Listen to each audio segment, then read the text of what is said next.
Over the past few days and nights, there have been acts of public violence of a kind rarely seen in the history of our democracy. Property has been vandalized and destroyed. Shops have been looted. Law-abiding citizens have been threatened and intimidated. Workers are scared that they may not be able to return to work. People have died. This is not who we are as South Africans. This is not us. Time and time again, we have chosen a different path, a path of peace, a path of engagement, and a path of democracy. Hello everyone. Today's video is going to be different from my normal content that I post here on YouTube. As you saw from the previous clips, South Africa has been experiencing extreme violence and unrest in the last week. And I wanted to use this video to summarize what is going on in the country and why these riots are currently taking place. Even though I am not currently living in South Africa, I am very vocal on my channel about being a South African, and I wanted to create more awareness about the situation because the riots have left a lot of people without the essentials that they need and maybe even without a job that they can go back to. There are therefore a lot of people, communities, and small businesses that currently need help. So I'm going to link a few non-profit organizations in the description and the comments. So if you feel like you want to help out and you have the means to make a donation, you can check out those links. I'll start off with a summary of what has happened in the last week or so, and then I'll also get into why this is happening and what the current situation is and the impact going forward. The riots and the looting that you saw from the clips at the beginning of this video started on Sunday, the 11th of July. Before these riots started, it was actually just a group of people protesting against the arrest of the former president of the country, Jacob Zuma. I'll cover a bit more on Jacob Zuma in the next section of this video, but basically he was convicted of contempt of court and he was sentenced to 15 months in jail because he was not cooperating with the state capture inquiry that was investigating allegations of fraud and corruption against him. He handed himself over to be arrested on Wednesday, the 7th of July, and after that the protests continued and then escalated on Sunday to the riots and looting. The riots led to businesses and warehouses being looted and left with nothing inside. In some cases, the buildings were set on fire. Some transport trucks were also set on fire. There were major roadblocks, and unfortunately, some people were also killed during the violence.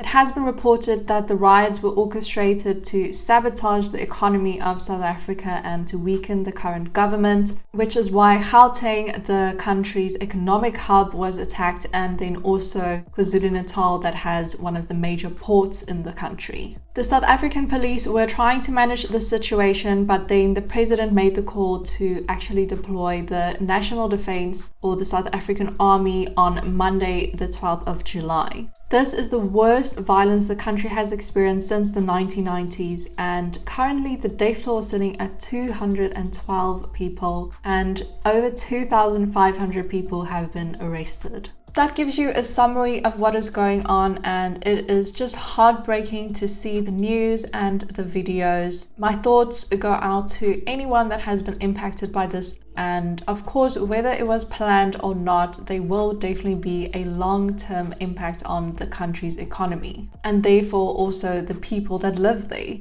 Next, I want to move on to Jacob Zuma because, as I mentioned, the protests and the riots started because of his arrest. If you are not from South Africa, you might not be that familiar with Jacob Zuma, but he was the president from 2009 to 2018 as the head of the ANC political party. He has been a part of the ANC since the 1950s, and back then he was actually a freedom fighter during the apartheid years. So why is he going to jail now? Well, since being someone that fought for equality and freedom, things have significantly changed, and he has actually been involved with multiple legal cases. He was charged for rape in 2005, but then in 2006 the charges were cleared. He was also charged for corruption in 2005 and 2016 over a corrupt arms deal. Also in 2016, he used government money to make improvements to his private residence, but then he agreed to pay the money back.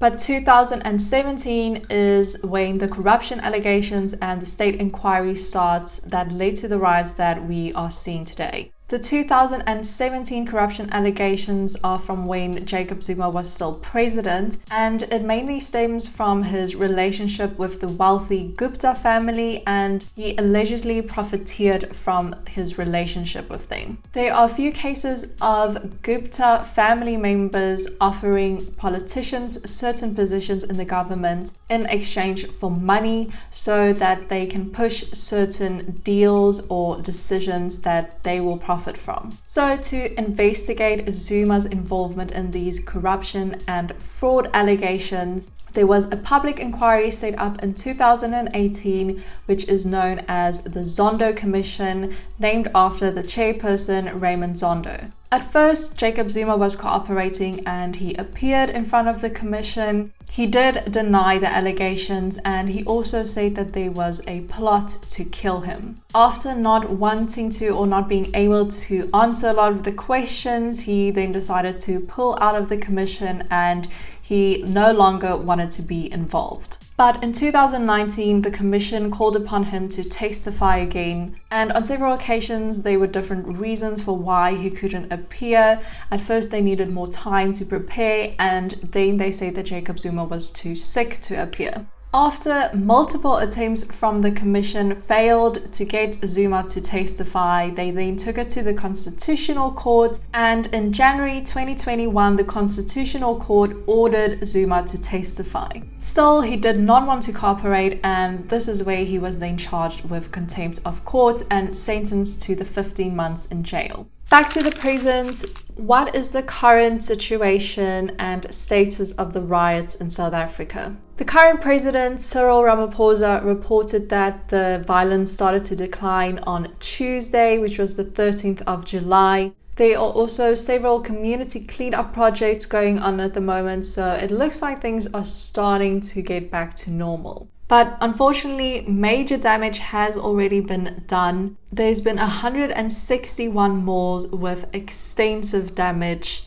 11 warehouses, 8 factories, and also 161 liquor stores and distributors. The riots, looting, and fires have led to billions in damage, and that's therefore definitely going to have a detrimental impact on an economy that was actually already struggling before this. In general, South Africa has really high poverty and unemployment rates. And during the pandemic, there were also a few lockdowns, which of course also had a negative impact already. People are obviously also concerned about having access to essential goods, medical supplies, petrol, but the president has said that they have taken steps to hopefully ensure that there won't be any major shortages or delays, and they have encouraged people not to panic buy. COVID is of course also an issue in the country, and they are currently in a lockdown because there has been a spike in cases, and the worry is that the rioting has probably led to the virus spreading even more, and they also had to close some of the vaccination centers. 1 week of violence, chaos, and looting might sound like a short period, but it's going to have a serious long-term impact, and it is really sad to see a country going through this. Again, my thoughts go out to everyone in South Africa that are currently going through this, and I really hope that the country can come together and that the violence will stop. We will stand as one and must stand as one, united against violence, unanimous in our commitment to peace and to the rule of law. This is what we must do as South Africans.